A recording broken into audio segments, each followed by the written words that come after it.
All right, how's it going? It's Natasha from 987 Lunchbox, and today we are so lucky to have Jake and Liz with us from LANY. How you guys doing? We're good. How are you? You guys have been on a 100-day world tour. Well, how has it been so far? Really good. I mean, obviously, this is the tail end, and I think that we kind of saved the best for last. Paul is not here right now, right? But I was just looking through like your Instagram, and I see that he can get quite poetic. He's quite dramatic as well. He described you guys as palm trees. That's tough AF. I'm trying to make sense of that still. Seeing that he's not here, how would you describe him in the most dramatic, exaggerated way possible? A delicate rose. A rose. Delicate rose sounds good, Les. That's pretty poetic.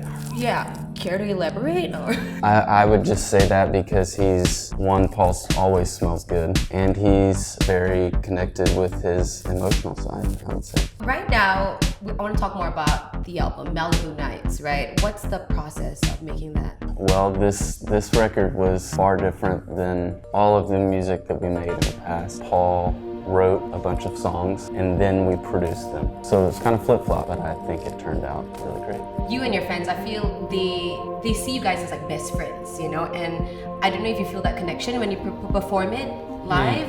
How does it feel to hear your songs being sung back to you? I think that's probably my favorite part of playing shows.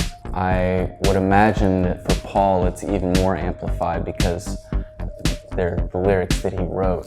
But there's something about being in a room with, even small rooms like 500 people, and then all the way to 4,000 or 10,000 people, and they're all singing the song that you're playing.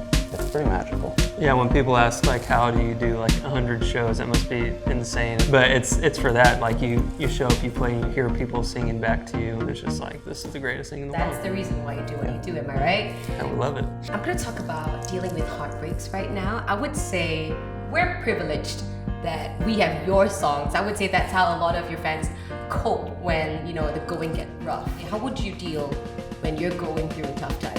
I would say I probably am not the best at coping with hard situations. I kind of usually sink in, but what I think you should do is lean on your friends and the people that are around you. And also lean on people that aren't just yes men, that can kind of just agree with, if you want to handle something in a really poor and like destructive way, if someone's telling you to do that, that's kind of the wrong person to hang out with. You want to glue stuff, right? Give them all the good and bad. Yeah, so tough love is great to have from a friend. Moving on to what's trending now. Are you guys familiar with K-pop? Or a little bit. Yeah. How do you feel about BTS? They rule. Yes.